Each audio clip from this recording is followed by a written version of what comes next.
Well, good evening, everyone, and welcome to the 2017 Fall Webinar Series hosted by the Illinois Farmers Market Association and the University of Illinois Extension.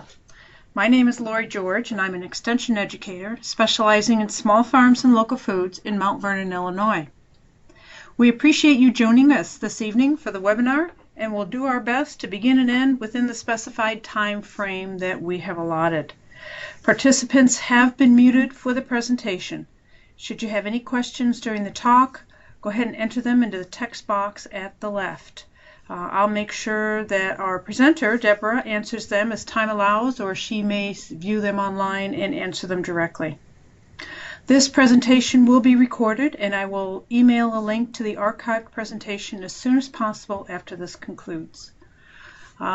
On the first slide we have there is the Illinois Farmers Market Association. If you're not familiar with this organization, it's a good one to become involved with. If you are a manager of a market or a vendor that's looking for some additional information on how to make your market better, the Illinois Farmers Market Association is there to help you. So the website is there. Feel free to check it out. At this time, I'm going to turn this over to Deborah. Deborah Cavanaugh-Grant. Thank you, Deborah, for being with us tonight. Well, thank you, Lori. Glad to be here. My name's Deborah Cavanaugh-Grant, as Lori said, and I used to work with Lori as a colleague at the University of Illinois Extension, and I recently retired from there. I've served on the board of the Illinois Farmers Market Association, and as I mentioned previously, both Lori and I had gone through a certification program to become farm market managers. In my business, New Leaf Consulting, I do a lot of work with farmers markets. Right now, I'm working with the Illinois Farmers Market Association on a farmers market promotion program grant with them. Last year, I consulted with a market in Lincoln, Illinois, in terms of their metrics and farmers market manual. I also do farm inspections for vendor-only markets, and as I said, I do a lot of work on the metric side of things for farmers markets. So we're going to get going. We're a small group of people, which is great, and there's a lot of opportunities to ask questions. So I can see the conversation box. So if you want to type something in there, we can answer it at that time. And then, as Lori said too, she can help us so that people can ask the question directly. So tonight we're going to talk about grant writing, and I had asked the question initially of, I think it was John and Amanda were on the call at the time. So if you have grant writing experience, could you just please type in the box and let me know if you do have any grant writing experience, so I have a better idea of who I'm talking with. So the first thing we're going to talk about is how do you write a successful grant proposal? And I think sometimes when you think about this, if your first reaction is yuck, you're in the right place tonight, because writing a grant can be a pretty daunting task. There's a lot to it. But tonight we're going to just go briefly through some of the things that I have found over my years of grant writing and grant support to be helpful. And just to give you a little aside, during my career, I have worked at a state agency where I managed several million-dollar grant portfolio. I've also served for 17 years as the SARE, the Sustainable Ag Research and Education program person for the state of Illinois, where I managed those funds with SARE and did a lot with the administrative council and technical committee and things like that. I've been on a panel for federal grants. And then as a University of Illinois employee, I was in a position for several years where my part of my salary was dependent on my ability to get grants. So if we're talking about an incentive for you to get better at grant writing, that's one of them. So tonight we're going to talk about ensuring a good fit in terms of thinking about a grant proposal preparation, writing the proposal, and how do you put it all together. So the strategies for writing and how to be successful in your final product. So thinking about finding the right grant for you, it's critical that you find a grant that fits your program. And it is not a good practice to create a program that meets the parameters of a grant. And you'd be surprised how many people pursue this. And I had phone calls over the years where someone would, first comment was, well, I need money, and so I'm looking for a grant, instead of really thinking about your organization, the work that you're doing, and seeing this money as a resource. They sort of had it backwards. So you need to ask yourself, is this the work that you really want to be doing? So if you're looking at grant proposals and you're seeing, well, it doesn't seem like a good fit, it probably isn't. So writing the grant, implementing the grant, and grant reporting, as you well know, takes a lot of time. So you have to ask yourself this question: do you and your organization have the capacity to do this work? Even though you might need the money, you really have to ask this question. When considering grant opportunities, it's critical that you look for grants that are a good fit for your market and your intended goals. Agencies award funding to solve problems or address issues that are important to them. So in order to maximize your success, you need to make sure that your proposal addresses a problem or improves the situation the agency funding the grant thinks is important, because it's a win-win situation, right? They have goals and objectives that they're meeting through the resources that they're trying to allocate. You have the need for the resources, so it needs to be a good match for both of you. So asking this, you need to say, are your goals consistent with this agency's goals or organization's goals? When you're reviewing the call for proposals, you need to see if the objectives of the grant meet with your objectives. If they're not a good fit, you need to look for other sources. I would really suggest that you don't try to fit a square peg into a round hole. You'll be wasting your time as well as that of the grant reviewers. We're going to discuss this in further detail when we get into the third component of our program this evening, when we discuss the Farmers Market Promotion Program grant in more detail. So, okay, we're going to talk at the second portion about places to find money, but we're talking just in generalities now about writing a grant proposal. So let's say you found this grant and you feel like it's a good fit. So the next step is to develop your proposal. So what you need to do is you need to list the goals and objectives of the grant program. So you review the call for proposals and you determine the priority areas of the funding agency. There's a lot of things that you can do to help you be more successful in this area. All of these grant programs have websites and resources where you can gather background information to identify the goals of the agency. So for example, the USDA Agricultural Marketing Service administers this Farmers Market Promotion Program. So, and you can see up here, and this is very wordy, so I'm not going to read it all, but it says succinctly, what is the purpose of this program? So you're looking for a grant, and every request for proposal or call for proposal would have something like this within the first few pages of the call that would say what the purpose of this grant is and how the monies need to be used. So you're looking for monies for your farmers market. This Farmers Market Promotion Program, as the name suggests, is probably a good fit. For any granting agency, whether it's local, state, or federal, or a foundation, as I said, I'd recommend that you really go to the website to get a better idea about this organization. Knowing as much as possible about the organization to which you are applying is certainly going to add to your chances for success. The next thing when you're thinking about grant writing is this evaluation thing, and it might seem interesting that right up front I'm going to talk about evaluation, but every grant program has developed specific criteria that is used by reviewers to evaluate the proposals. So when you're reviewing these, reading these call or request for proposals, you need to pay very careful attention, and then you need to write to and evaluate your proposal to each of these criteria. And so if you think about it, when I served as a grant reviewer over the years, you get a box full of grants, right? And then somebody gives you a score sheet, so 1 to 100. And so, for example, you see here, this is the evaluation criteria that I have in the box here for the Farmers Market Promotion Program grant. So you can see that for alignment and intent, and then in the document they explain what they mean by these areas, they're going to give the maximum is 15 points. Technical merit is 25 points. Achievability is 25 points. Expertise and partners is 20 points. And your fiscal plan and resources is 15 points.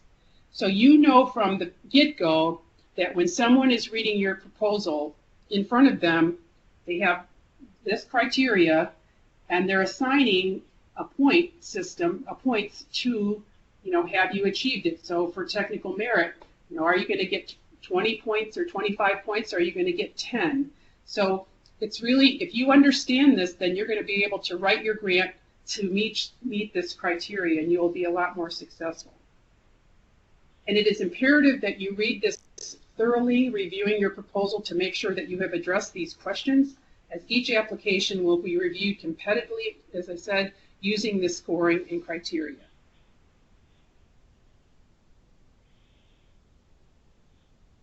And then when you're writing a grant proposal, it's important that you seek clarification for any questions that you may have. And so don't be afraid to ask questions. One of the things that I did at the state agency, that was my job. I managed this pot of state resources, and people would call me and they would have questions.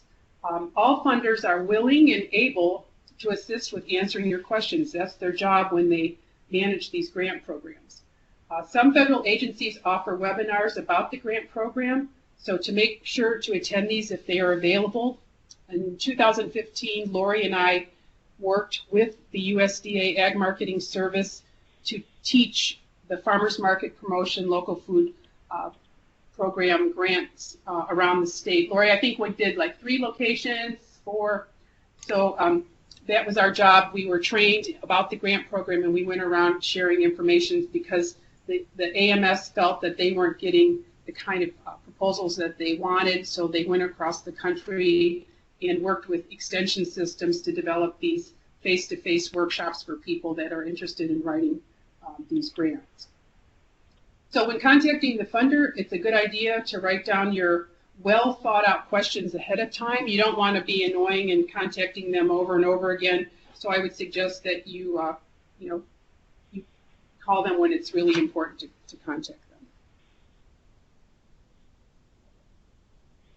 Preparing a grant proposal is an involved process, as we said, and it's important to develop this plan of work. So consider developing an application package checklist, and some grants have that in there where you can then go through and make sure that you have all the things that you need. When is the proposal due? Back schedule from your final deadline and determine your own deadlines for specific tasks. Everyone has different styles about how they work, and yes, some people are successful in writing proposals at the last minute. I don't know about each of you. If you're, when the homework was assigned in school, were you did you do it when you went home that night, or did you wait till the night before it was due? But my experience has been that either as an author of grants, writing grants myself, or as a reviewer, that writing at the last minute is not a good way to go. But as I said, there's some people who say that's what they're doing, and they are awarded grants. So funding is very competitive, and this is not news to anybody probably on this call. One of the things that I would suggest is that for any grant that you apply for, that you review the call or request for proposals first to see how much money is available, and they will provide details about that. So is there $2 million in the pot? Is this a national grant? Is this a grant that's available for only people that live in Illinois? So, get an idea about that when you're applying. You can also go to the website, as we said, to see what grants have been funded in the past. I would really encourage you to do that. You could get a sense of what organizations and the funding amount that people are getting. The reality of it is for most grant programs, the requests exceed the amount of funding that is available. I know one year I worked to developing a beginning farmer training program, and the USDA had come out with a brand new grant program, and in this pot of money, they were only able to fund 10% of the people that applied. So we didn't really have a track record because it was a brand new program. But you can just imagine, 90% of the people, obviously, that sent in grant proposals didn't receive any money. So that's not a if you think about how much time and effort it takes to write a grant, that was pretty disheartening. And unfortunately, I was not one of the 10%. So that's a good thing to check out to see how many people are able to receive grants. So thinking about what are the attributes of a top quality proposal, I was thinking, okay, well, what would be the top 5 for me? And I would say that first, delivering a logical and a consistent message that matches the evaluation criteria is really important to do. So that makes sense. Involving a well-qualified team with a good track record. And we're going to talk more about the importance of that. You need to have an appropriate budget for the work proposed.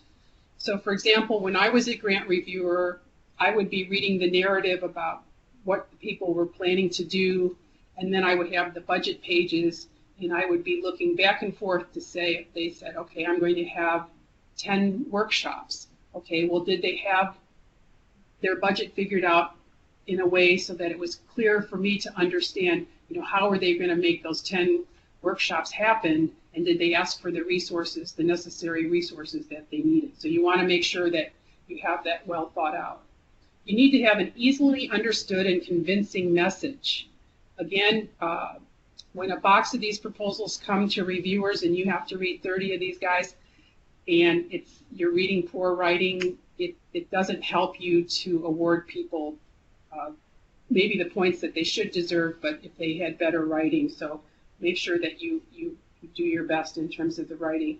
And lastly, this might sound like, why am I even saying this to you? But you would be surprised how many people do not follow the format in the call for proposals.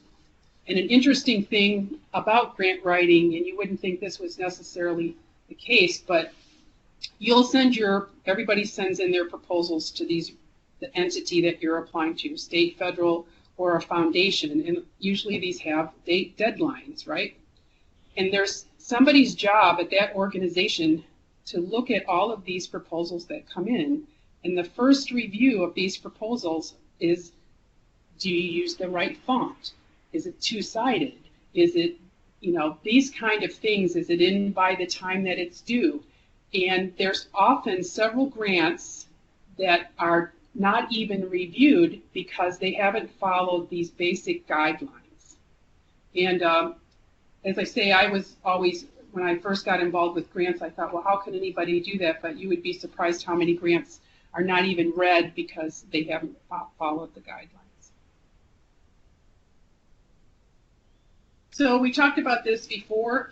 Grant seeking begins with a problem or something that you are thinking about as an organization of something that you want to do or to achieve.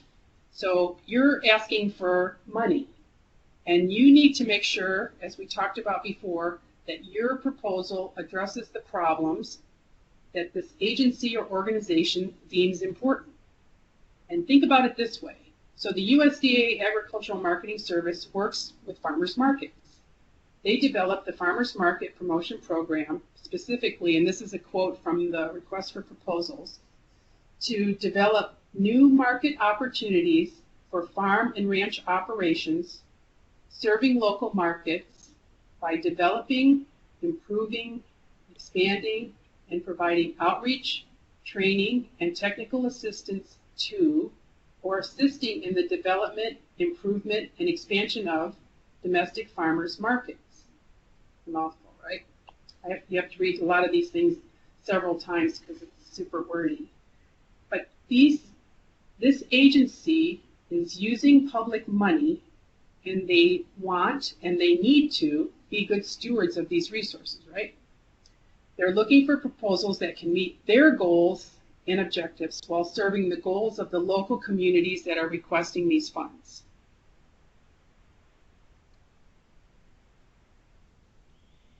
And as you know, most projects require partnerships to complete the work outlined in the proposal. So it is critical that you identify the weaknesses in your team and seek team members to fill those holes. And if you don't do it, I'm going to share with you that the reviewers will, because you're going to get dinged on it. When people are reading it and you say, I'm going to do these 5 things, that issue of capacity of your organization and the people that you're listing on these proposals is going to be reviewed. So somebody with an eye of reviewing grants is going to say, can this team of people accomplish what they say they're going to do? So I'm just suggesting to you that when you're looking at developing your grant proposal and you have this project idea, you say, okay, we're going to do these things, and you have to think, maybe I need somebody that has a computer experience or something like that that you need to have involved with your project. These partners are important for bringing in these matching funds and the needed expertise, and we'll talk about the funds in a little bit. Often funders, and I think almost always, require letters of support from each partner stating the intended contribution or contributions to the project. And then I would suggest that, as we mentioned, this task list, that for sure you put that on there if you're going to need to have these letters of support, that we'll talk about that too in a little bit, about how to get those letters from people. So think about it.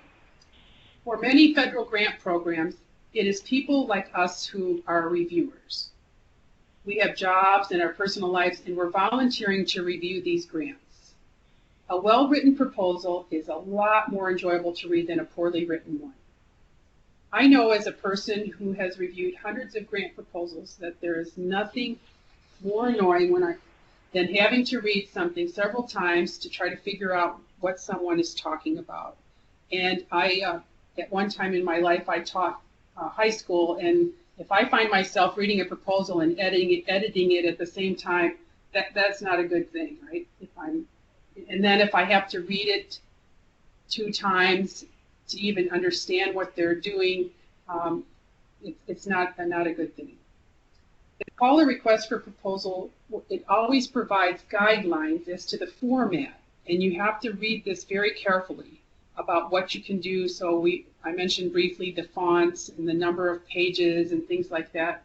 But there is an opportunity for you to sometimes use headings or subheadings that you can help a reader.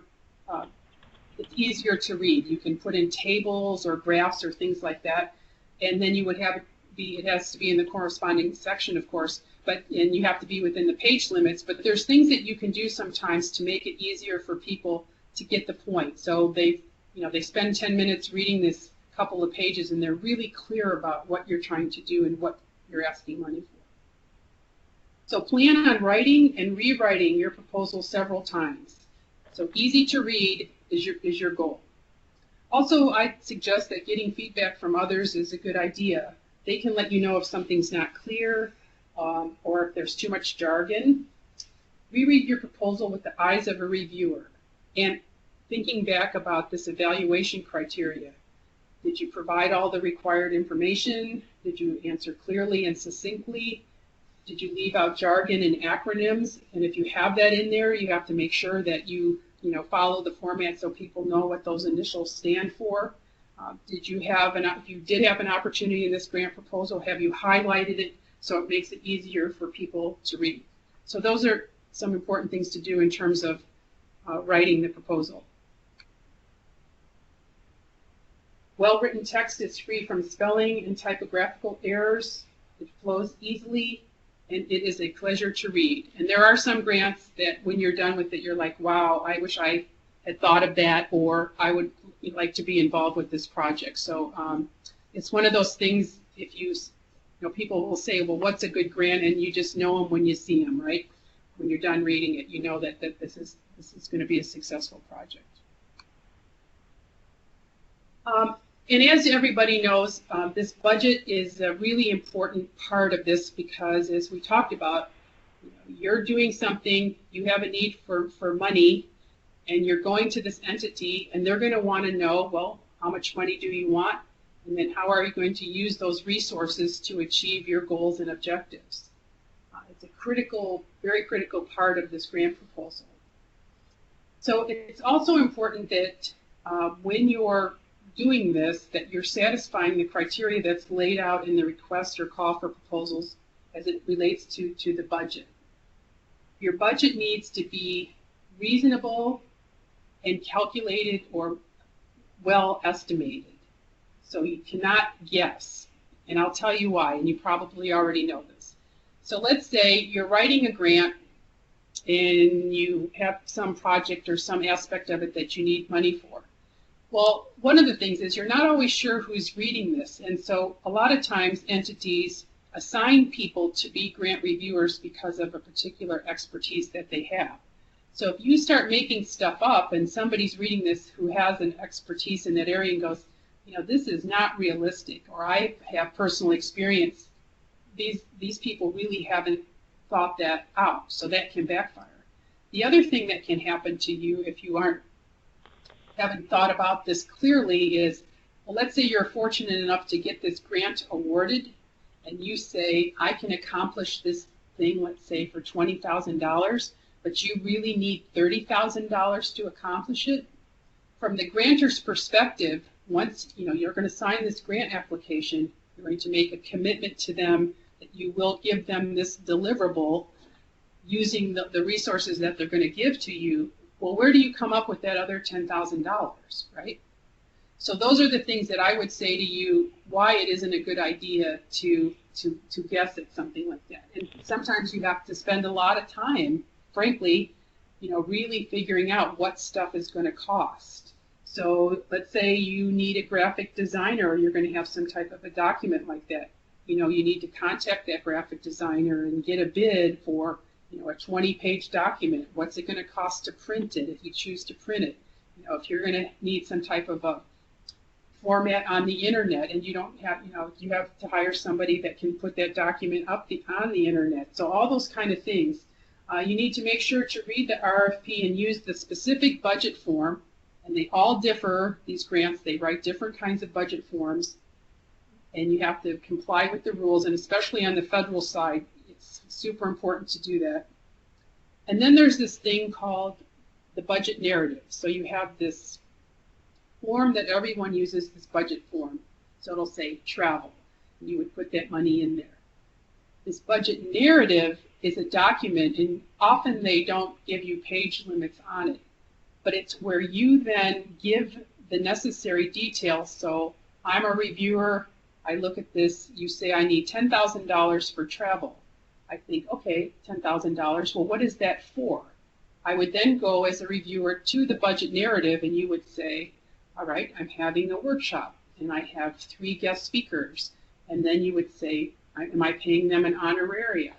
Am I paying for their mileage, their lodging, whatever? And then you would list those details in that budget narrative so that when I was done reading your budget, I'd have a really clear idea of how you're going to make that workshop happen and the expense and the monies that you would need to do that.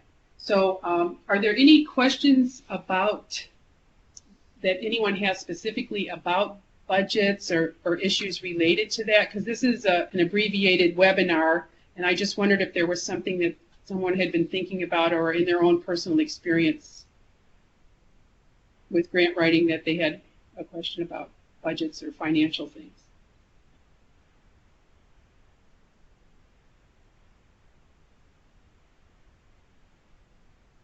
Okay, I don't see anything, so if it comes to mind later, you can,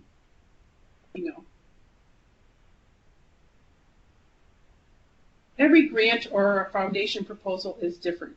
We talked about that too. Some are as simple as filling in the blanks, although there's not many like that on different forms, but most require this, what's called this written narrative. We mentioned this before. So when you're writing this proposal, pay careful attention to the components that you're responsible for, but have no control over. So such as these letters of support and the partnership agreements. And so in your plan of attack, if your grant is due 3 months out from now, you need to make sure that you're doing what you can do to get your meetings with your partners, and if you need these letters of support. So don't wait to the last minute to develop your team or ask for this letter of support. And we talked about this, and I'll say it again, you need to be aware of these deadlines, and that obviously grants that are submitted past the due date are not reviewed. And some of them are even very time sensitive, where someone date stamps them, or I think now everything's electronic, so 1 minute over can prevent you from. And then just an aside too, if anyone has familiarity with grants.gov, it's a complicated process. There's a lot to it. And the first time I ever worked with the grants.gov, fortunately I worked for a university and they did all the work to put it through the system, but it takes several days, so you cannot wait to the last minute for sure with grants.gov. I would probably, it would be best if you think about putting in your head that the grant is due, a week or 3 or 4 days before it's really due, and then get everything done so you're not waiting to the last minute. As I said too, and due to the brevity of this overview, I don't have a lot of time to get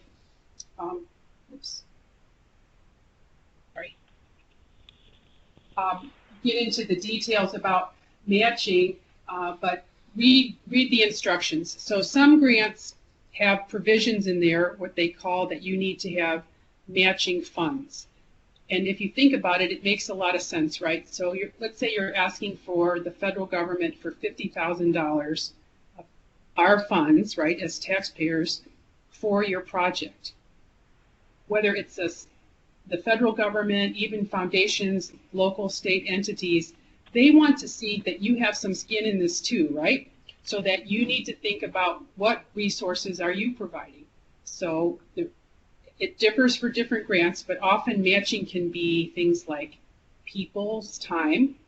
If you're working with farmers and they're involved with the project, providing their expertise and things like that, their time can be matching.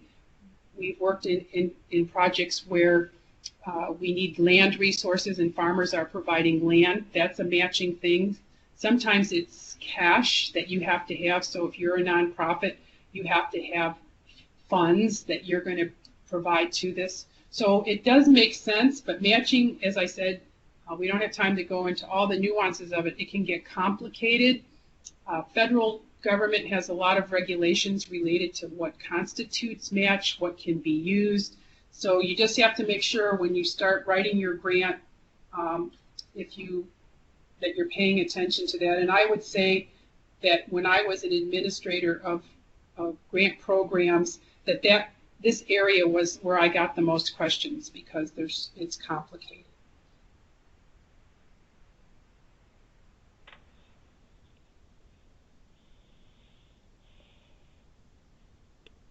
So over my career, I can't tell you how many times I was asked to write a letter of support at the last minute, and I would guess, silly me, I usually would write the letter at the last minute. Maybe that's why people kept asking me, because they knew I would do it. But I would say to you that the best thing to do is to contact your partners ahead of time. Obviously, if you want them involved in the grant in a meaningful way, you're already talking to them. And then you need to let them know their deadline for the letter. Often I would, if I needed the letter from someone, I would give them a template that they could use to craft the letter. For sure, you need to let them know what the project's about, some things that you might want them to include in the letter. They obviously have to know who it gets addressed to and things like that. So if you are going to go out there and ask people to write letters of support, I'd like to suggest to you that you do it in a timely fashion, so not the day before you want it, and that you give people enough guidance so that they don't get frustrated by not having clarity about exactly what you're asking them to do. And these letters of support are also very important for reviewers because it lets them know that you really do have meaningful support from people. They also like to see if the diversity of the people that are involved in the project, and also especially entities of governmental entities, if you can show meaningful impact. So your letter comes, let's say, from the Natural Resources Conservation Service, the district conservationist, and they say, this project is great, it's going to help me work with the farmers in my county or whatever. That really helps you to be more successful in getting your grant funded. So applying for a grant can seem like a mysterious process, but I would say if you're willing to put in the time and the work, that you can write a successful grant proposal. So we're going to take a little break here, and if there's any questions or any experiences that people want to share, Lori, can you maybe open up mics if people need to have that? Yes, I will open them up for you.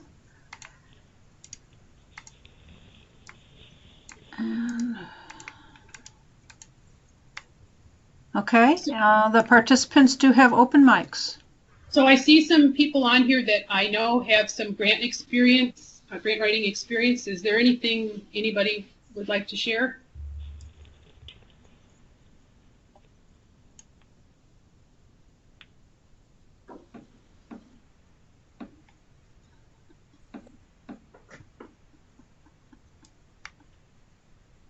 Okay, so everybody's ready to start writing some grants.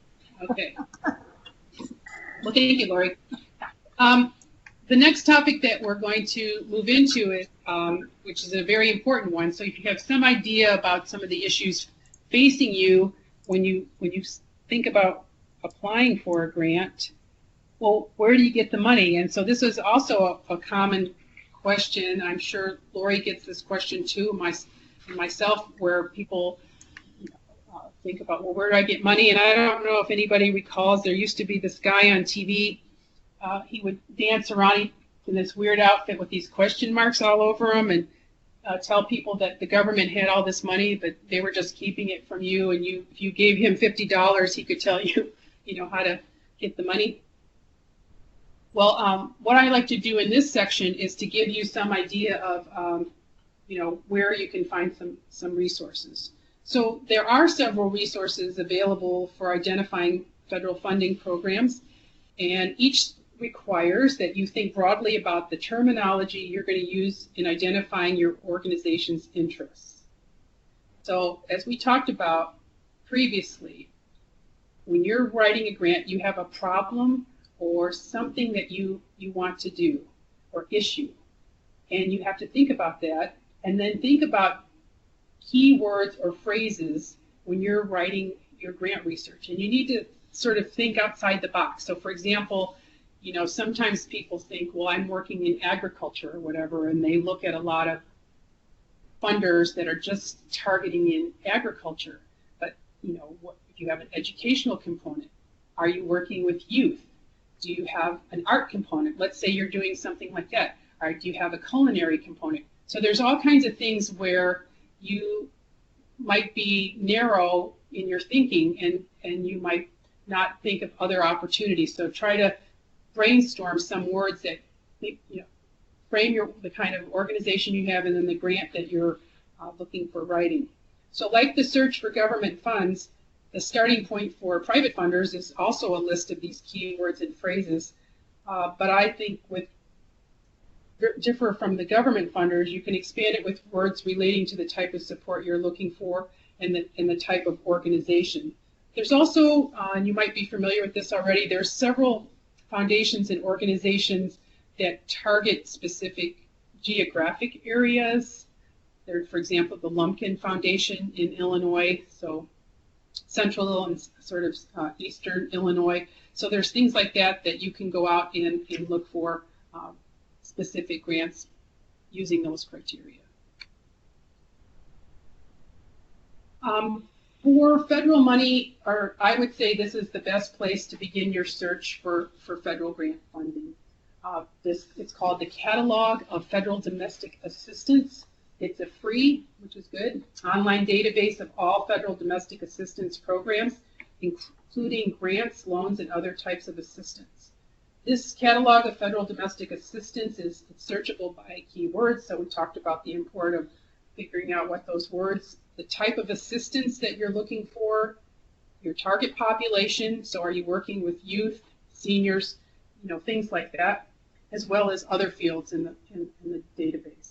So I would also suggest, to avoid frustration on your part, that you start with rather broad terms and phrases, and then you can narrow those down later. On this website, one of the things that you need to do is if you have phrases that you need to use quotation marks around those when you're doing the search. So if you get into that, just a little aside. Yay, grants.gov. And I know somebody on here for sure who just loves grants.gov. And here's the quote from the website to define what it is. It says, federal grants are economic aid issued by the U.S. government out of the general federal revenue. A federal grant is an award of financial assistance from a federal agency to a recipient to carry out a public purpose of support or stimulation authorized by law. The grants.gov program management office, it was started in 2002 as part of the President's Management Agenda. It is managed by the Department of Health and Human Services. It is an e-government initiative also involving the Office of Management and Budget. So if your organization plans to apply for federal funding, you must register with grants.gov. And if you're not really sure what you're going to do, if you're interested or not, it doesn't hurt to apply anyway. It doesn't take a super long time, but I would suggest that if you're interested at all in federal funds, that you go to grants.gov and it can take you through the steps of how to apply. You can use this resource too to search for grant programs, and then it's also the portal where you have to submit your grant application. This is how these federal grants go. You're not sending it via the mail. You have to go through grants.gov. Now this is the other thing that happens, and it gets overwhelming with the acronyms and everything like that. But to register for grants.gov, you have to register with this thing called the Central Contractor Registry. And then obviously how to do that is on the grants.gov website. Another thing that you need to get is a thing called a DUNS number. And DUNS stands for the Data Universal Numbering System. Or Dun & Bradstreet has this number. And what it is, it's comparable to what your Social Security number, similar to a business. It's a 9-digit unique ID for businesses at each address location. So every business has one of these in the United States. So in order to apply for money through grants.gov, you got to register at this Central Contractor Registry, and then you need to get this Dun & Bradstreet number. There's no charge, but it's just these steps that you have to take. It doesn't commit you to anything, so you could go and get all set up there, and then that would be fine, and it would just sort of be sitting there. But I would say to you, because this is somewhat time-consuming, if you are considering it, that you check it out. So are there any questions related to that?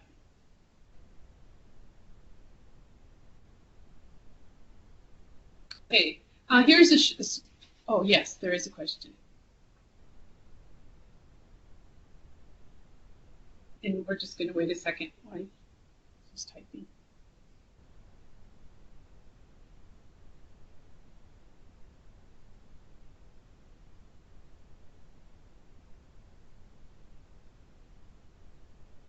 Maybe not. Oh, geez.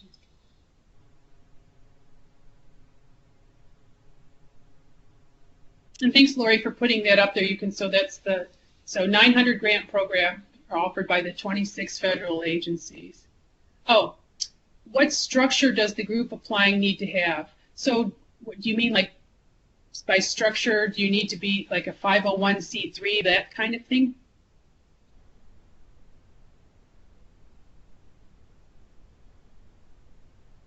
Oh, you need to be incorporated.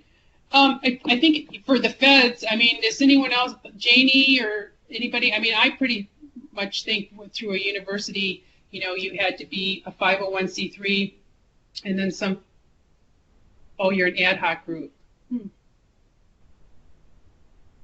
Yeah, I think a lot of times you do have to be either a 501c3 or have some type of structure related to that. But I can check into that for sure across our, maybe Lori or Janie knows for sure. My sense is when I've read these grants that yes, you do have to have some type of structure like that. And I'm not sure when you say ad hoc, if you have any.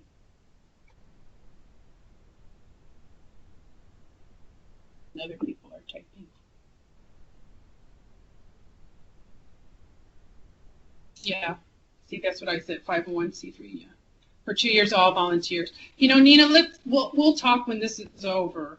And Janie's writing something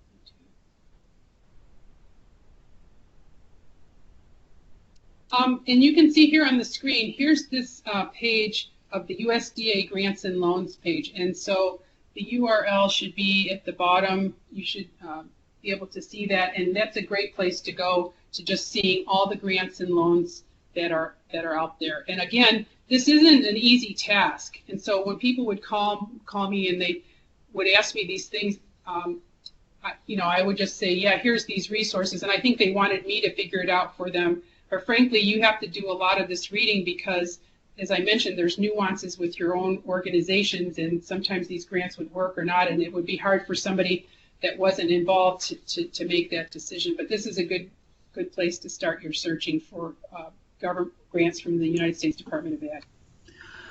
And Jane made a good comment on there that if you are not a 501c3, to go ahead and find one and partner with them and try and go under them to be able to get that grant that you're looking for as well. Yeah, thank you, Janie. That's a really important point, and I've seen organizations, do that frequently. There's sometimes issues related to that because you have to share the money, depending on what you're trying to do. But thank you, Jenny. That's a good point.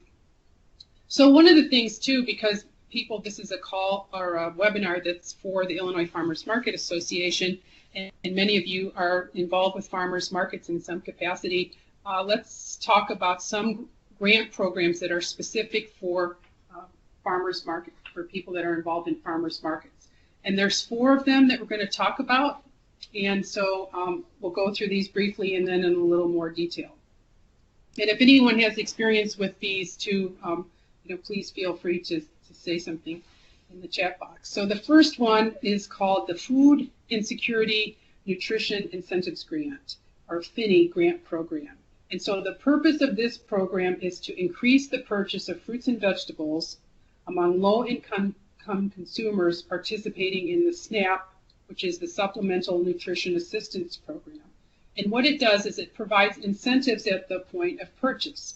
So in this program, I went online and read a little bit about them, and I just share a few things about each one of these grants. They have 3 categories of projects.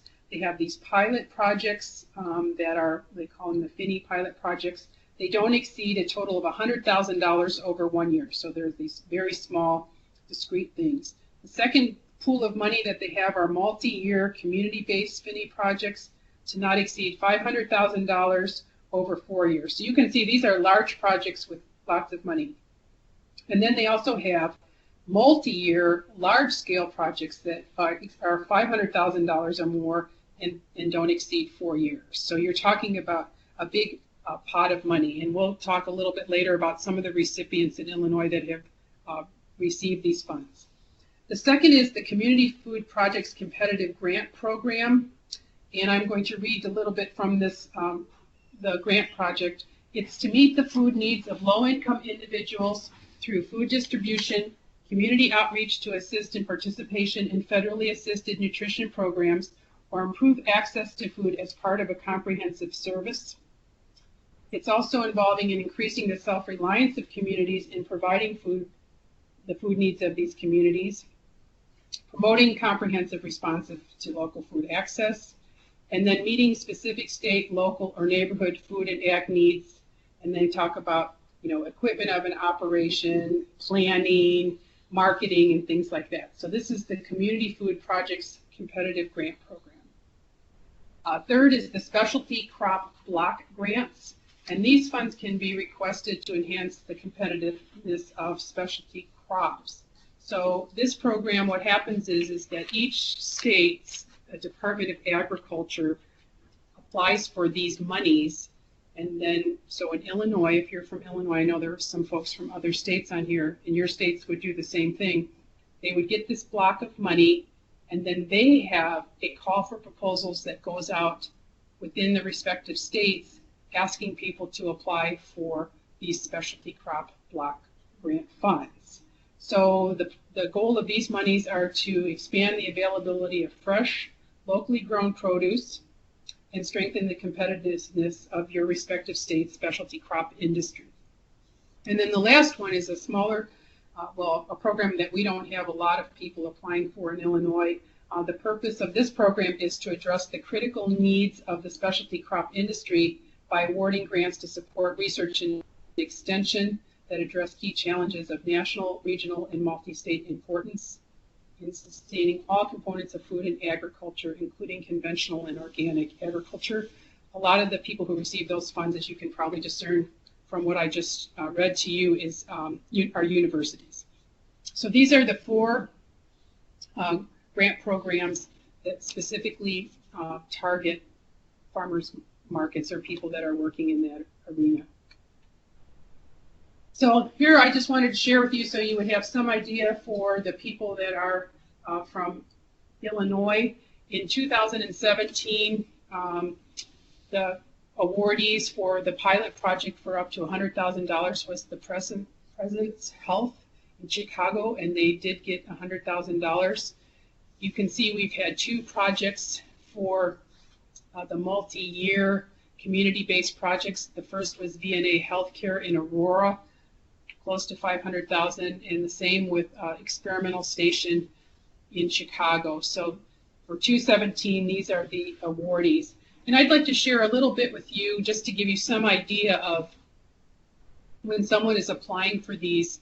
This is a write-up that I found about the Experimental Stations project. This organization is located in an underserved neighborhood on Chicago's South Side, and the project goals are to increase the affordability of fruits and vegetables sold in Illinois farmers markets for Illinois SNAP clients. And as we mentioned, that was the goal of these monies, right? The project aims to expand the SNAP double coupon program incentive to an additional 80 Illinois farmers markets. So they asked for money to increase the numbers of markets that were participating, and currently the project has funded almost 90 farmers markets and direct-to-consumer venues statewide, and has facilitated thousands of SNAP shoppers to purchase almost $500,000 of additional fresh and healthy foods with these double value coupon incentives.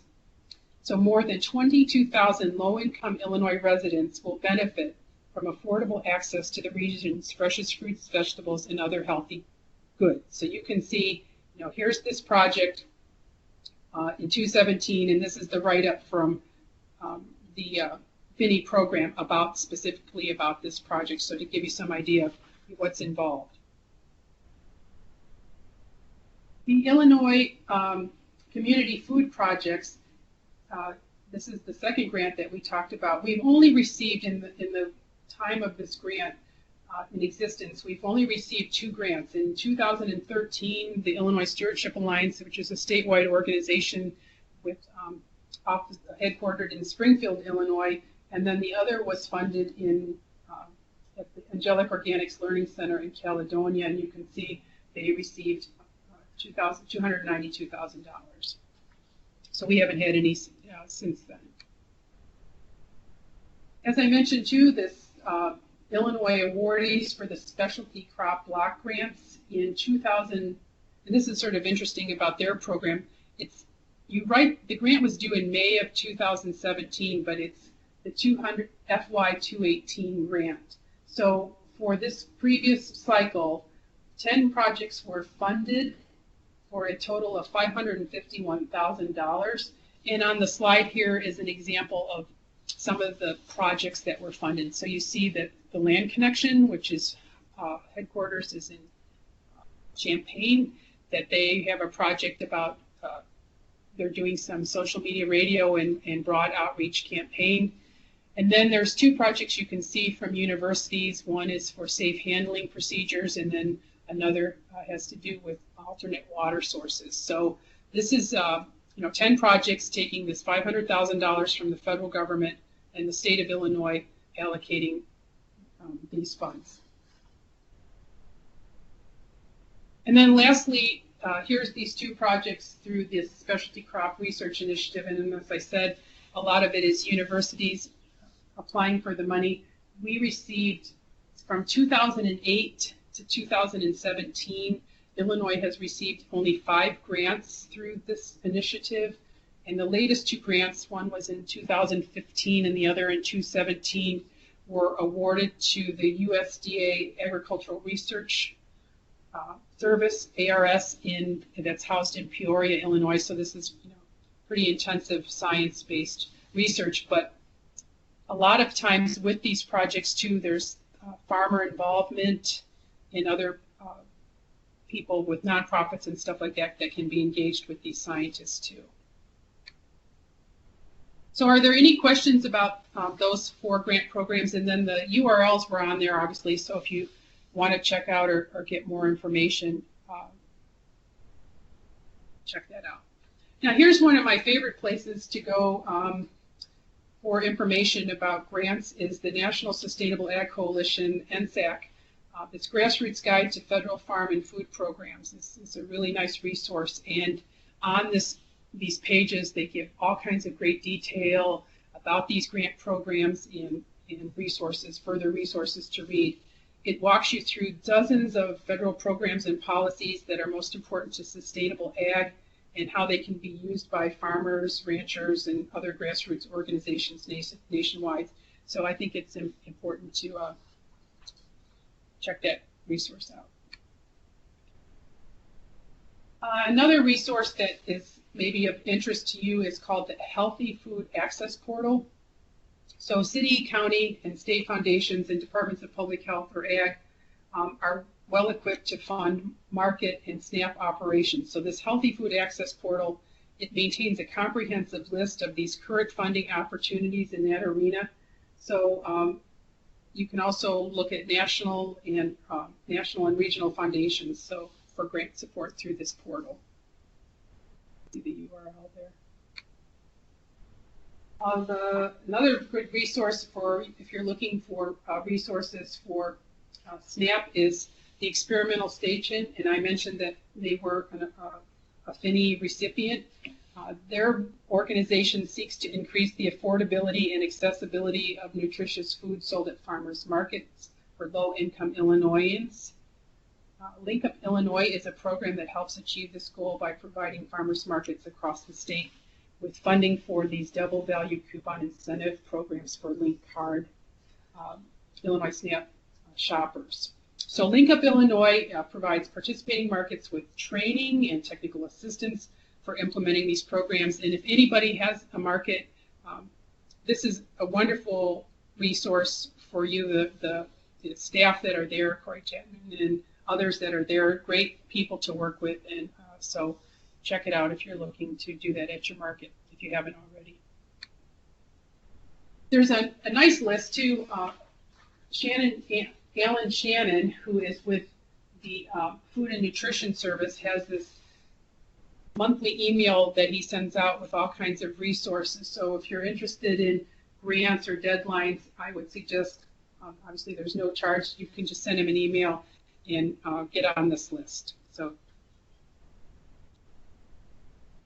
and then, last but not least, I'd like to share information about the University of Illinois Extension Local Food Systems and Small Farm team has a website with numerous resources and lots of information, including grants and loans. Dr. Lori George, who's our facilitator for tonight, is the person who's involved in coordinating this webinar or this website and putting up information. So if you're check it out, and if you have any additional resources or anything that you'd like to share, I'm sure she would appreciate it. But it's something that we worked on to try to get a comprehensive listing of grants and loans for people in small farms, local food issues. I don't know how many people have ever applied for funds from a foundation or interested in doing it. This is a go-to place, this foundation center. There's an extensive database of foundation information that you can access through this online, although this is a fee-based subscription service, but you can go on and check things out before you pay. So they support a network of cooperating collections, which are public and government libraries or nonprofit information centers that make their databases or other information available to the public at no charge. So this link on here is the locations, and so I checked it out for Illinois. So some of the libraries that you can go to at no charge that are really nice, have great resources. So for example, I live near Springfield. The University of Illinois at Springfield has a really nice collection there, and they also, librarians are great people and can help you out. I was looking around in the Chicago suburban area. You can go to Crystal Lake, Barrington, Schaumburg, Evanston. There's libraries all there. There's a great organization called Forefront that does all kinds of programming and providing resources to people that are looking for grants and loans. That's in Chicago. Down south, there's the Carbondale Public Library, and then DeKalb, Oglesby. So there's places all around our state. And then if you're from another state and on this webinar, you can just click on that URL and you can find out where these libraries are. But I would say if you're looking for any kinds of funds from a foundation, this is my go-to resource. And then each of you should have received a copy of this Funding Sources for Illinois Farmers Markets. So if you did not receive this, please type your email address in the chat box, and Lori will send this to you, or I will send it to you. The document was developed by Colleen McNichols and edited and formatted by Dale Hazelwood last year. I looked at it again this year, edited it and reformatted it because things change over time. But Colleen, Dale, and I are all members of the Illinois Farmers Market Association Education Committee. And our job with Lori is to provide leadership to the numerous education activities that are provided by the Illinois Farmers Market Association. So thanks to everybody that was involved putting that comprehensive list of resources together. There's also local funding opportunities, and a lot of times people don't think about this, but for example, I have banks on there. There's a law that says that banks have to provide money to public entities for activities and stuff. And then there's the corporations, and then there's these philanthropic organizations. So one of the things I would suggest that you even look within your own community to see if there's opportunities to get money from people to help you do some of these projects. And then if anyone has any ideas or things that I didn't talk about, or anything that you would like to add about your experience with funding or local funding opportunities that you might suggest, that'd be great.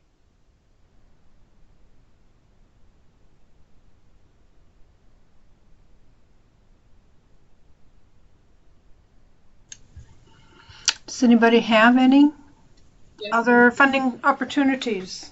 Yeah, Dylan, he's typing. Yep. This is a hard format, and John's typing to try to have a conversation, but we'll try. So thank you.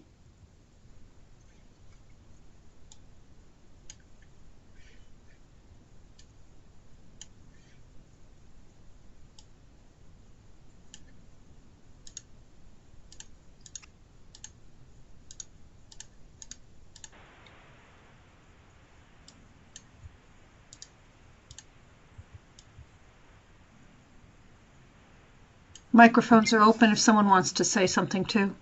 Hey guys, yeah, not necessarily about funding in particular, but I'm just wondering within the EBT transaction, the difference between, I've got a lot of customers that say cash benefit instead of food stamps, so I'm just wondering the difference, maybe where that funding comes from for the two, if that makes sense.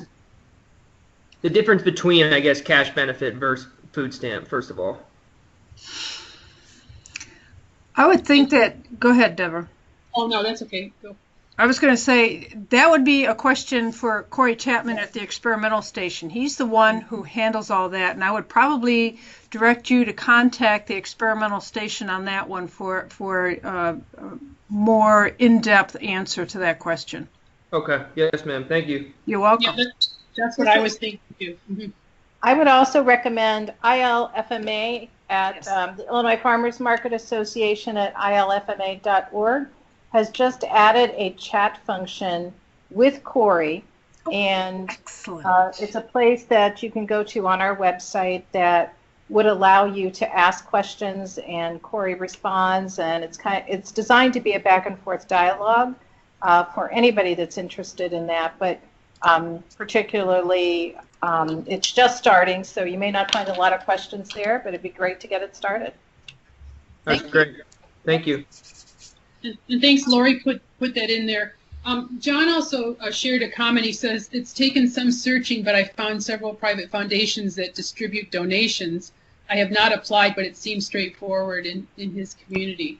So I thank you, John, and I think, that's the case where I know on a smaller scale, I'm involved with a little group called Grow Springfield, and we're very small and really unstructured. We're not a 501c3 or anything like that, and we've gone to Hy-Vee and Bun, because Bun's Corporation is in Springfield, so things like that where you wouldn't think about it, but and Target, we've gotten money from Target. So yeah, I think that's something that people can consider pursuing. And John's typing something else. Or you can talk too if you can. Yeah, mics are open.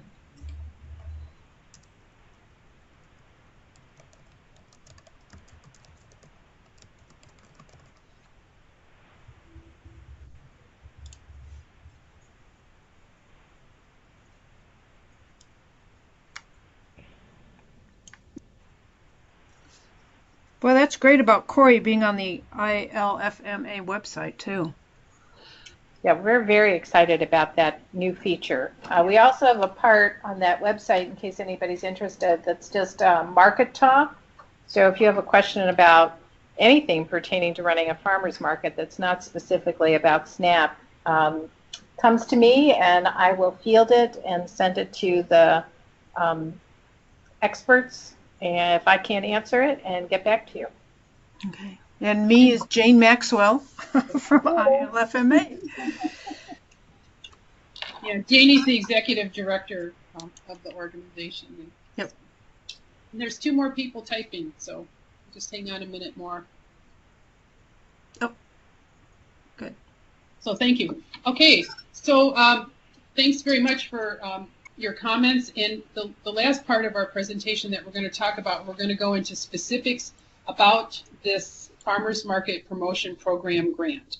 And so on the call, we're very fortunate tonight that both Lori's on the call, who has expertise in this grant program, and then Janie, who has personal expertise with this program because she is an administrator of a grant that the Illinois Farmers Market Association received. So in our conversation, if she has anything that she'd like to share with us about that, that would be much appreciated. So we'll let her do it. Okay, so we talked about when you get these grant proposals and you want to see, what are they about. So if you're looking at this slide here, you can see that this program is divided into, it was a farmers market and local food promotion program. So there's these 2 sub-programs. One pot of money is the farmers market promotion program, and the other one is the local food promotion program. So you have to read it closely to see, because sometimes, you could perhaps apply, to each of them. So one is for direct marketing grants and one for intermediate marketing grants. And so $15 million is available for each one of these programs. So the direct marketing grants is available each year to assist in the development, and I'm reading from their RFP, in the development, improvement, and expansion of domestic direct-to-consumer outlets like farmers markets, community-supported agriculture, roadside stands, agritourism, internet sales, and other forms of direct marketing. So that's one pot of money, $15 million.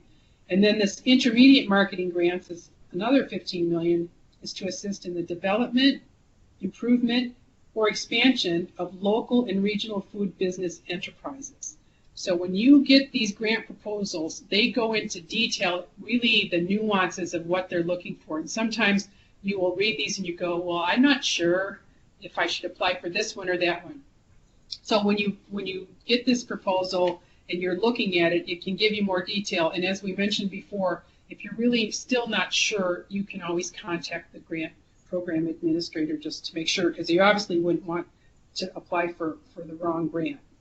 So in the first year that they combined these two together, in 2014, they provided $27 million in grant awards to 372 organizations in 49 states and the District of Columbia.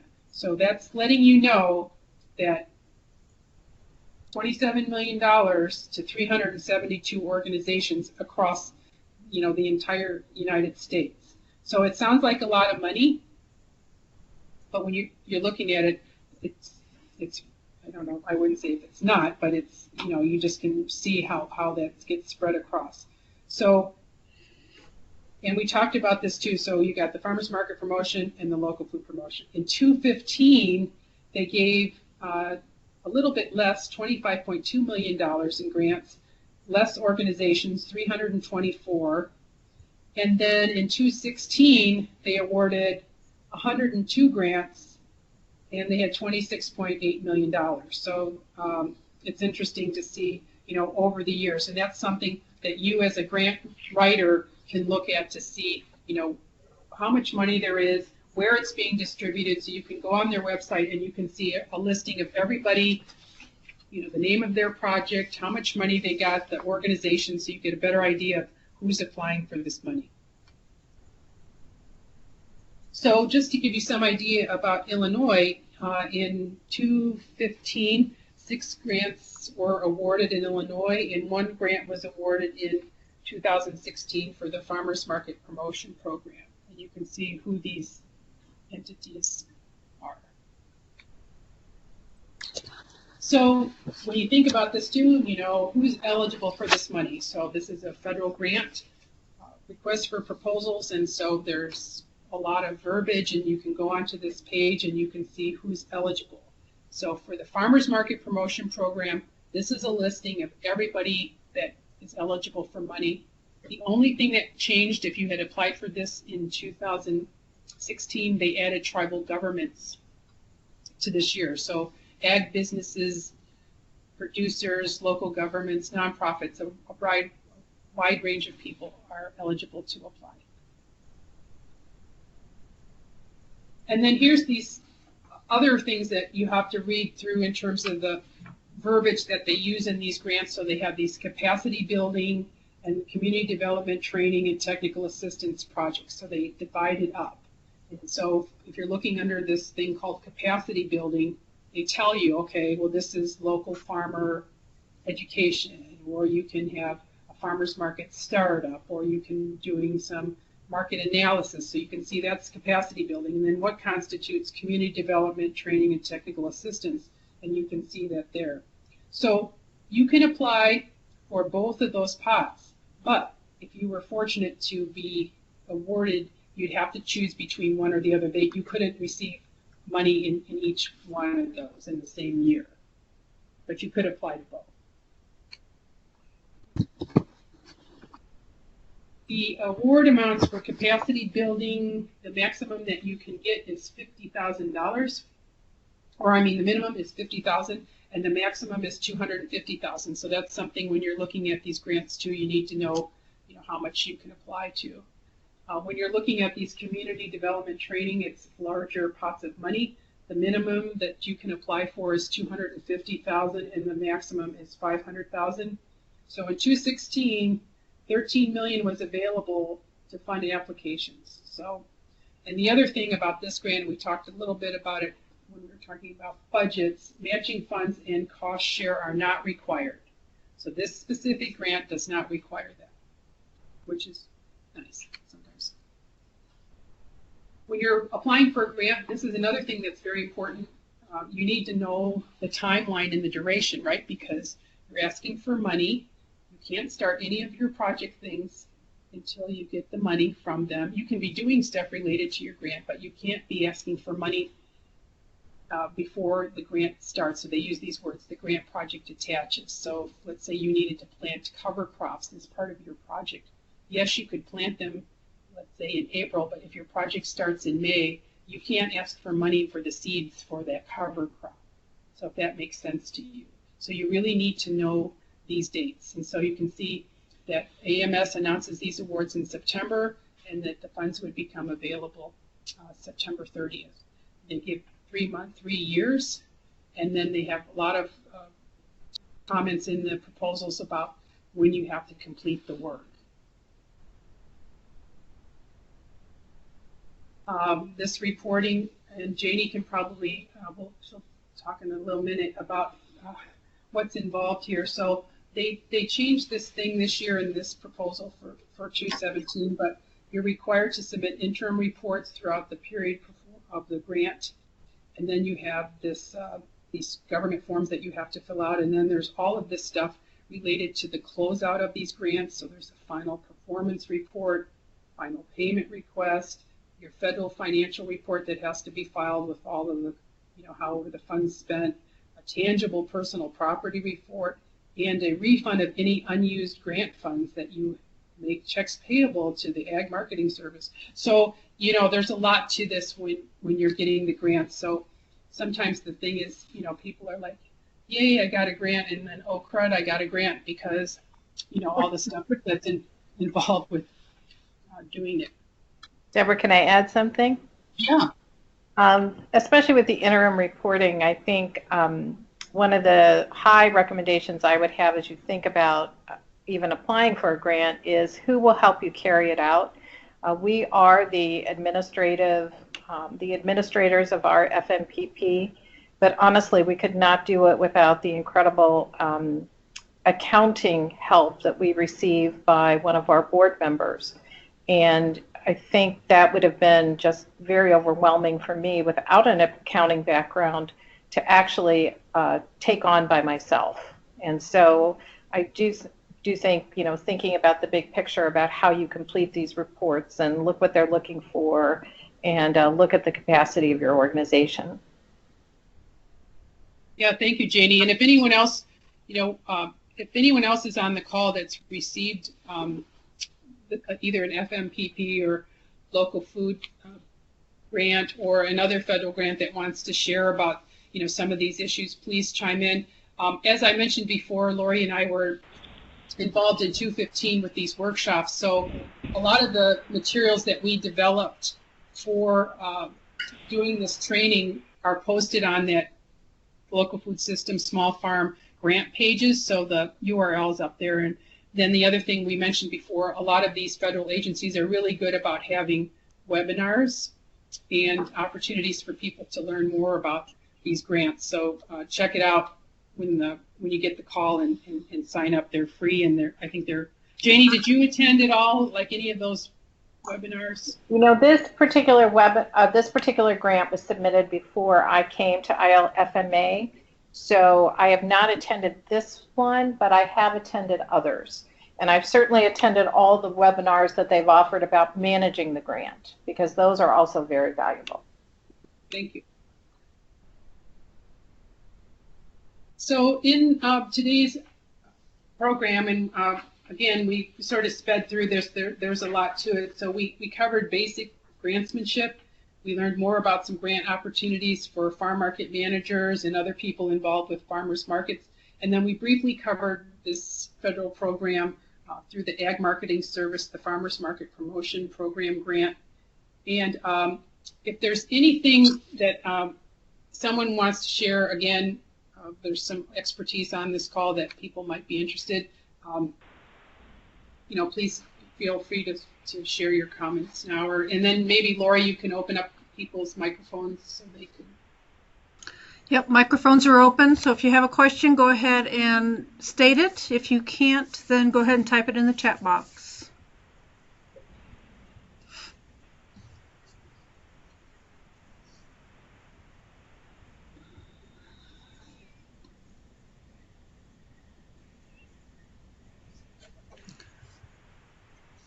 That's some really good information there as far as grant writing. I know that I'm working with someone on developing a grant for a project that we're trying to do, and when we first got started, it just seemed so overwhelming.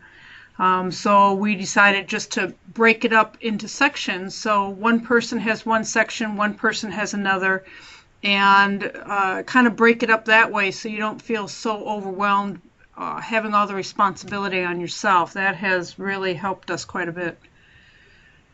Yeah, thank you, Laura. I think that's important too. And I'll just say, when I first got involved in grant writing, one of the things I did, I took this really intensive week-long grant writing course that the state agency that I worked for, paid for me to go to, which was great. And then the other thing, it might sound weird, but I really think I became a better grant writer because I became a reviewer.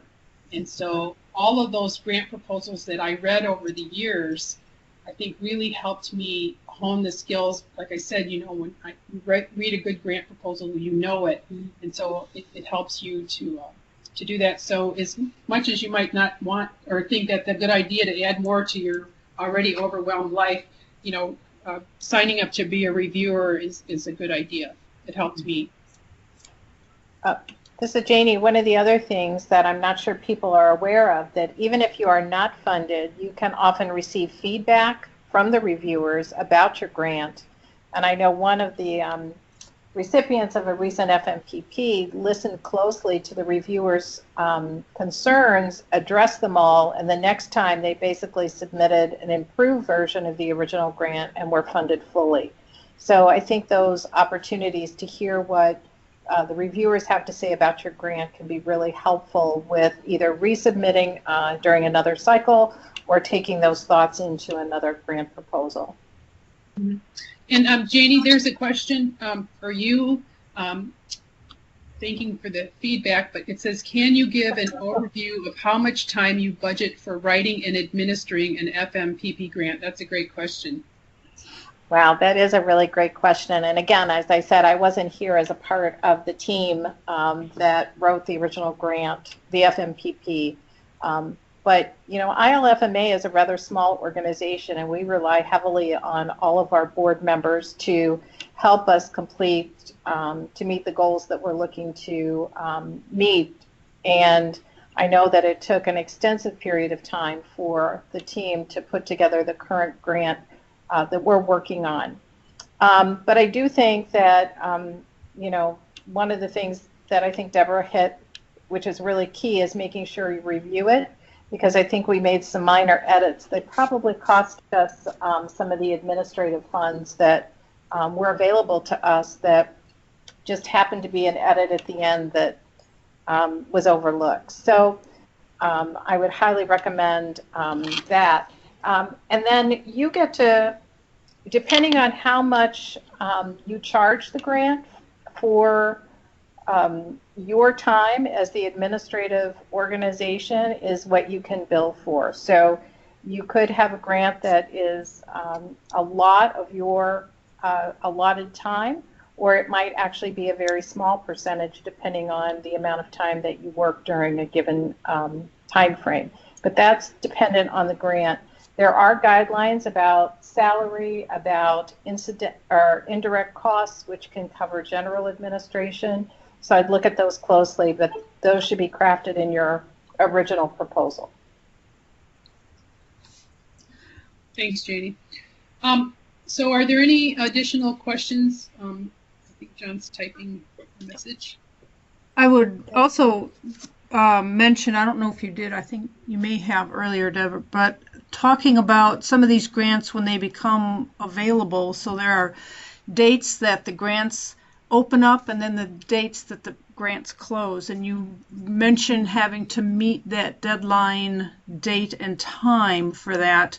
But if you're reviewing these grants and you realize that there's one that you would really fit into, and you know it's not going to be offered for another 2 or 3 months, jump on the chance of being able to start working on that right away. So when it opens, your information and your grant writing is basically done. All your partners are together.